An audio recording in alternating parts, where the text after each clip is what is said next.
Welcome to the wonderful world of wine. We are your hosts, Mark Lindsay and Kim Simone, exploring all things wine with you. You can find us on Facebook at The Wonderful World of Wine.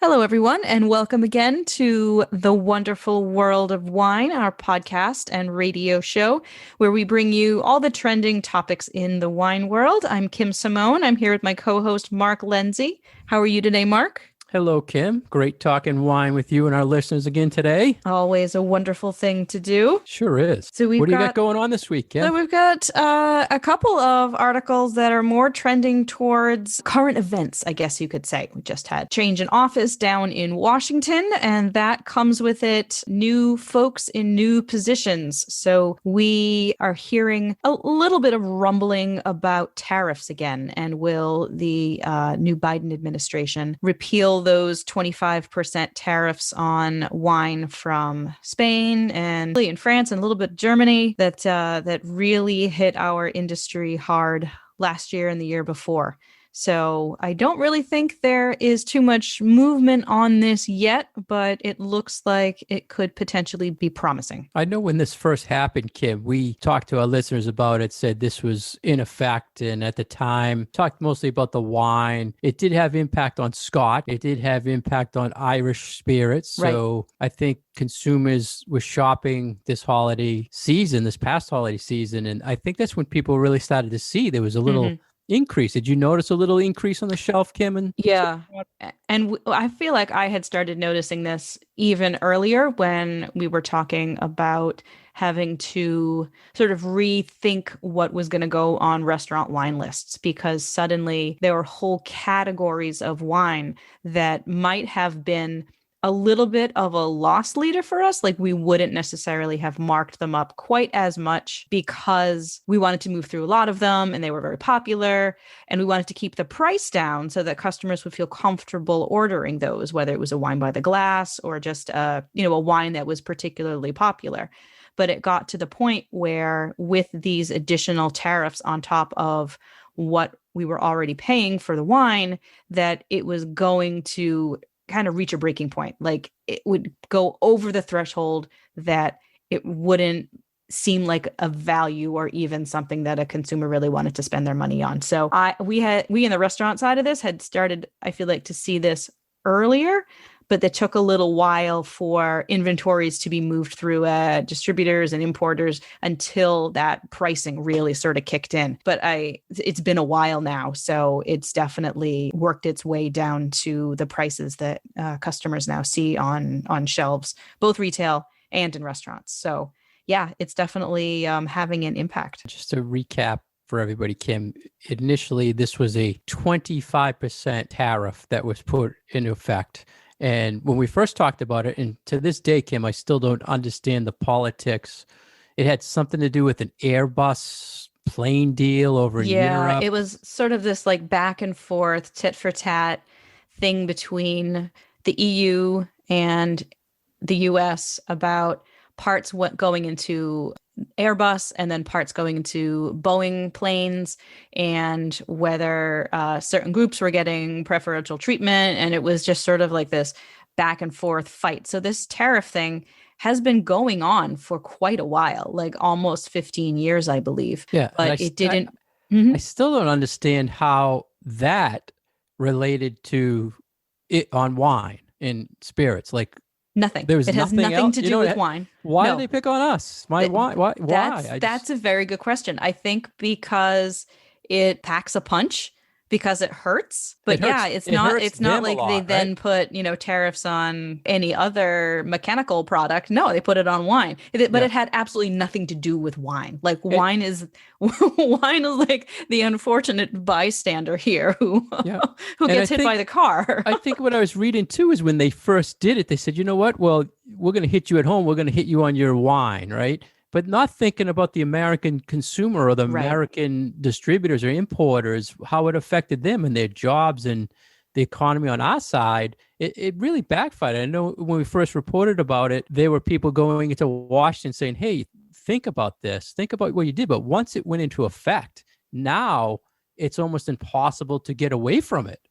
Right? Is that what you're hearing in this kind of Um, follow-up story? They're saying, Not so. I think that it's that there's more optimism that the tariff can get repealed. Biden is a little bit more of someone who is willing to negotiate with the folks over in Europe. He has a lot of experience with international diplomacy. So I think that is going to help. And also his view and his staff's view is going to be a little bit more open to working with the folks in the EU and in the UK versus opinions of the previous trade czar under Trump, who was right. a little more of I don't even remember what the right word is for it, a little more thinking only from an American perspective and kind of saying, it doesn't matter what the rest of the world wants to do. We're kind of going to go our own way. Yeah, and they were kind of saying Biden will probably address it, but it's going to take a while because it's not on the plate right now. But honestly, there are a lot more important things going on right now than wine tariffs. I mean, it doesn't feel that way if that's your livelihood and if you're one of these small producers in France that now can't sell your stuff in the US because the tariffs just make it too expensive. But yeah, there's kind of a lot going on right now. So maybe wine tariffs will be addressed, in, I don't know, the second quarter of the year or the second half of the year. Well, in the meantime, you touched on it. It's a business. The wine is a huge business.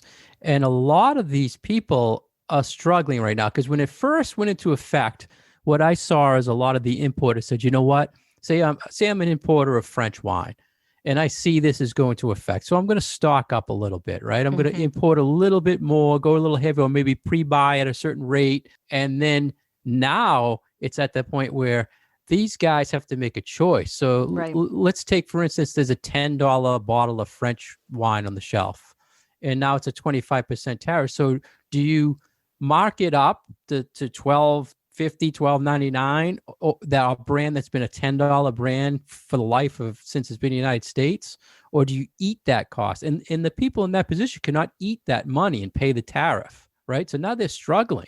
Right. They don't know what to do. And that was I think the whole discussion at the beginning a couple of years ago was that importers did take that stand of we can't afford to lose the accounts that are buying these wines. We can't afford to lose those placements. So we'll just eat that right now. That was back before the destruction of the restaurant industry with COVID. So I think it's even harder now because there is so much less revenue for those import and distribution companies coming from the restaurant side of the business. Right. So they're going to sell less cases. Right. They're going to sell the less restaurant's wine. not taking it. Yeah. Yeah. And I did see it just recently. I saw it because I have one importer who about this time every year comes out with their rosé release pre-sale, and I buy early to get it in for April, May timeframe. And one gentleman who always was my go-to Spanish French rosé gentleman, no pre-sale sheet because he doesn't even know if he's going to be in business. Wow. So I mean, that's sad. So he's not even taking those orders right now. Not taking them, not released because he doesn't know. He doesn't even bought it yet. He doesn't even know what's going to happen. He's still kind of waiting, I think, to see maybe this will be taken away. But I thought I read initially the tariff wasn't on wine above 14%. And then I thought after a little bit, they increased it to include the 14, right? I think it's up to maybe 15 and a half or 16. Yeah, so but it still doesn't include fortified wines, but it pretty much covers all table wines except for sparkling wines. And initially champagne wasn't on it, right? And it's still not on it. Still not on it. So sparkling wine that's is strange. Yeah, very. How would they, it's good for you, but it's good for those of us who like to drink bubbly every day. I just feel bad for the consumers, in speaking on the retail side, Kim, as you were saying on the restaurant, don't blame the retailers when you see this big price out. I even had a comment, someone initially had said, raising prices due to COVID. And it totally was not. It was based on tariffs. Yeah. It goes And you way could, beyond COVID. yeah, in Scotch, for instance, let's get off of wine for just a second, but some Scotches went up $10, $15 a bottle. Wow. I mean, that's huge. So I don't know Goodness. what's going to happen. I hope they just, come to reason for the wine consumers and Yeah. help us and help these small distributors and And whoever. that seems to be the argument that all of these trade organizations, both from the US and from Europe, like it's everyone's on the same page as far as the producers and the folks in the wine industry, whether they're in Europe or whether they're here. Like we're all everyone's on the same page that they need the tariffs to go away.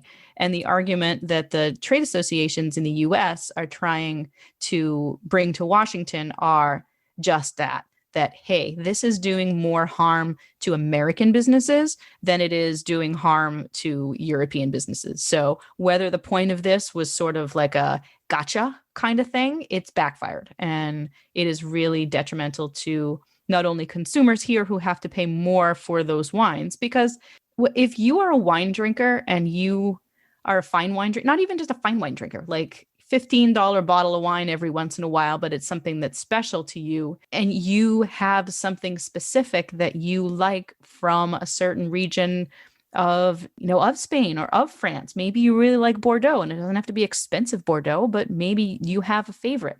There's no substitution for that wine. Wine is so unique, and there are so many special little bottles from all over the place that, yes, you can find a Cab Merlot blend from California or Argentina that, is similar and has the same grapes in it, but it's not the same as that bottle of Bordeaux.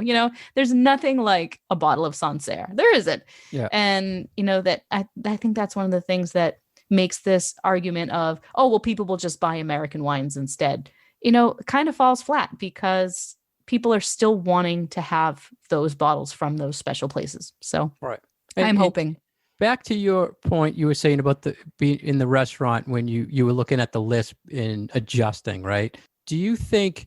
I mean, there's so much wine out there. Like, were you trying to make the decision? Do you continue to support that brand, or did you find another brand? Is that where you were going with Yeah. that? Yeah. Yeah, it was, and I brought up Sancerre, and Sancerre Yeah. was, specifically where we were having to look, because it is one of our most popular white wines on the menu.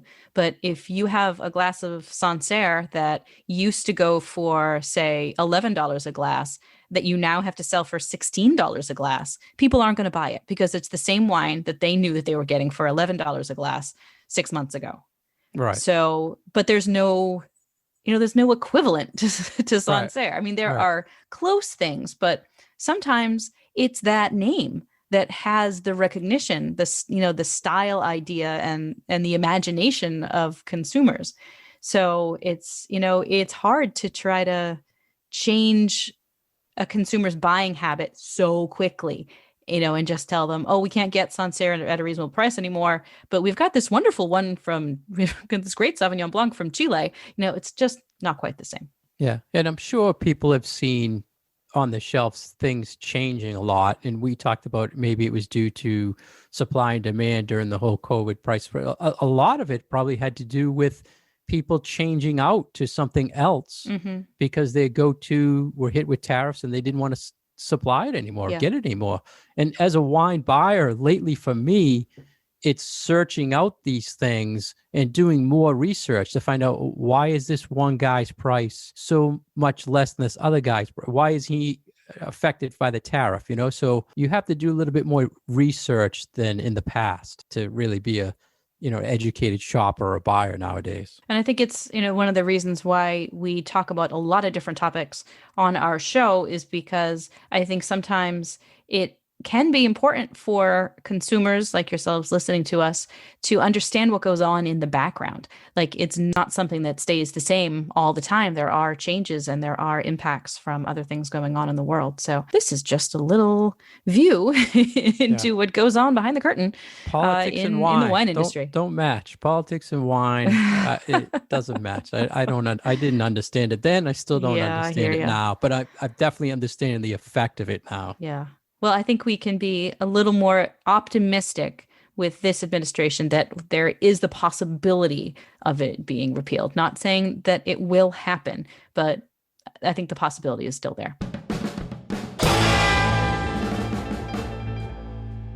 You're listening to The Wonderful World of Wine, and we are your hosts, Mark Lindsay and Kim Simone, exploring all things wine with you. If you'd like more information about Kim, you can find her on her webpage, vinitaswineworks.com. If you want information about myself, you can find me on franklinliquors.com. You can find our past episodes on SoundCloud or iTunes. Next, we want to talk about an article that was about sustainability in wine packaging, Kim. And I thought this was really interesting as it looked at all the different packages that wine is put in and tells us what would be the most sustainable. So if people who are shopping and looking for the best packaging to save the planet, this was a good guideline. Yeah. And we've talked about this a little bit when it comes to closures. So we've spoken about the sustainability of natural cork versus screw caps versus synthetic corks and all of those. And every once in a while we touch on the packaging issue. But I thought this was nice because it put it all in one place and gave the pros and cons for the different types of packaging that is currently out there on the market.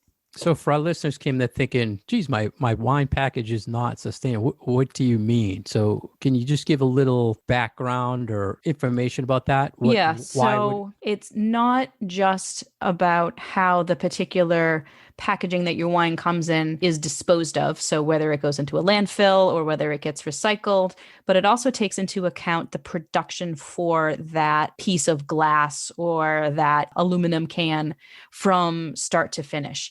And I think that's part of the sustainability issue that a lot of consumers takes a bit of thinking to understand all of that, because it does have many different levels.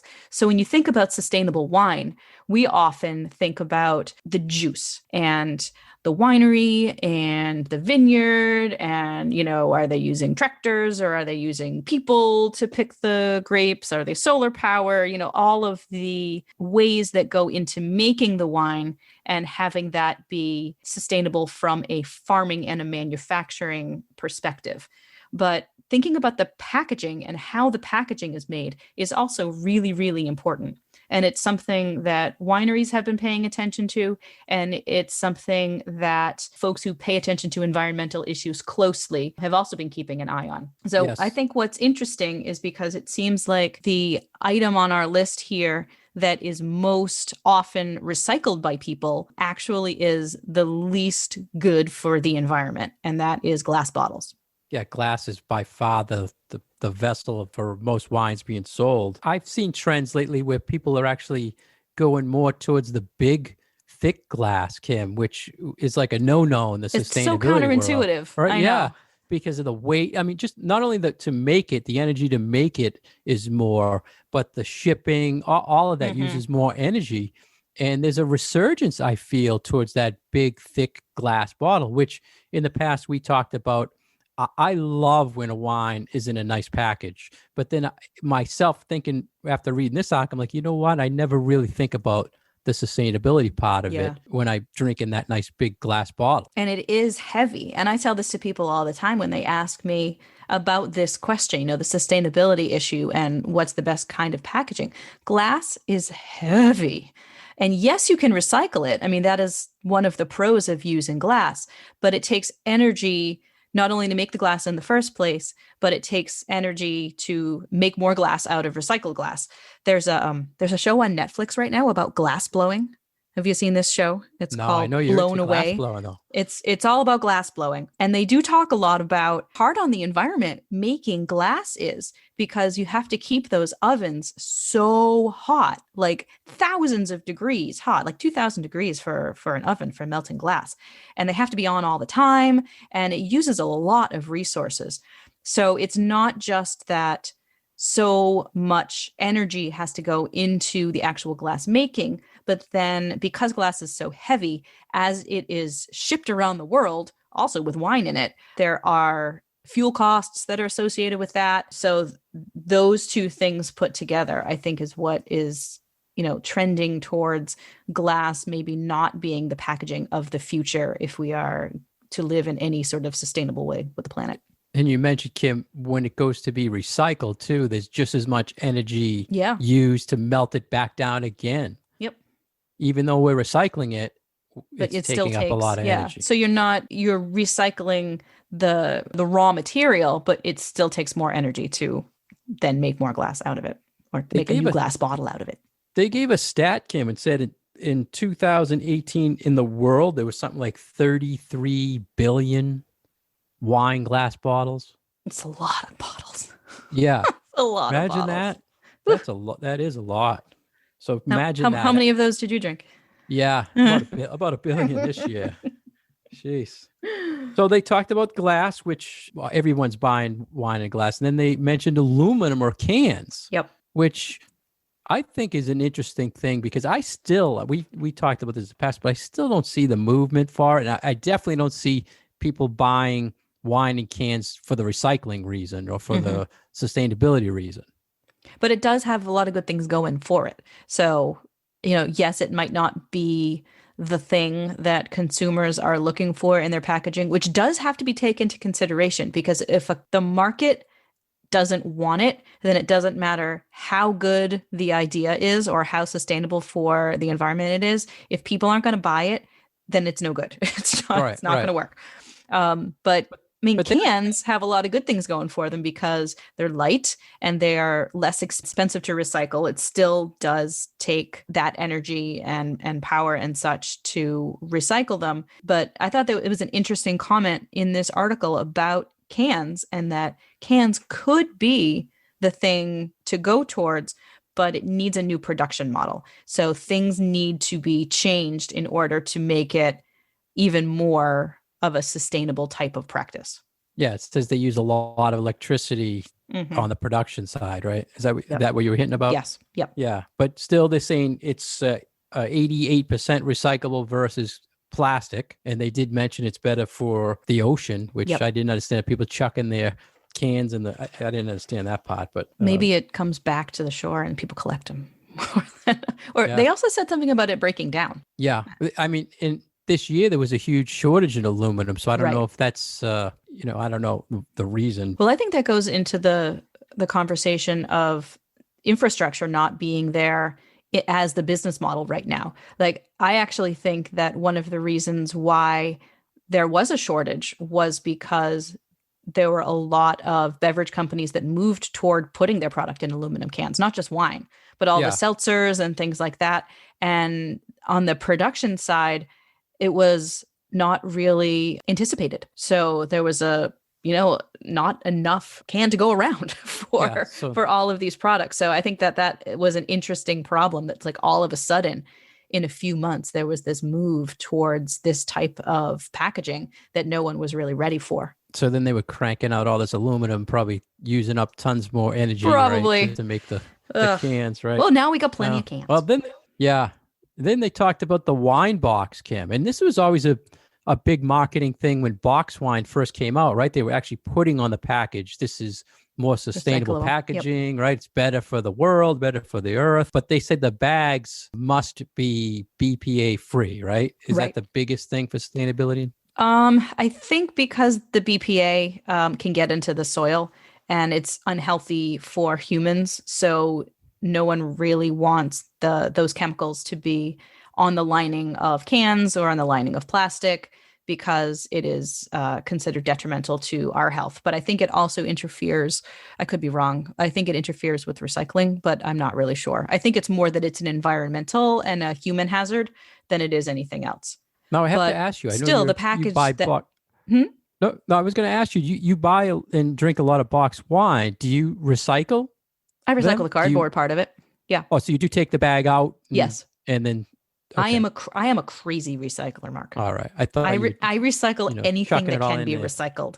No. Yeah. Well, So I that's take good. so once I'm done with it, the plastic bladder inside comes out and I fold up the cardboard and that goes into my recycling thing. And then unfortunately that inside part does have to go in the trash. But it is a small part of the packaging, but still doesn't make me feel particularly good that I Well, have to throw that they away. talk about the sustainability of this package. I'm curious how much energy is used when they're putting this all together.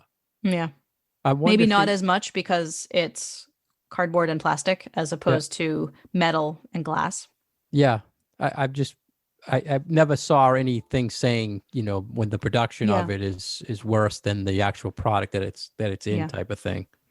So wine box, and then they ended the article saying which one was best, which was back to a friend, either the aluminum can or buy a box that's lined with plastic, not with the bag. Is that what they were saying on that? They did say plastic lined cardboard, but then I I'm confused is Yeah, if can you I was I unsure whether you can recycle cardboard that has been lined with plastic. I've always thought that that was a no-no to throw in the recycling. So they might mean with the plastic bag.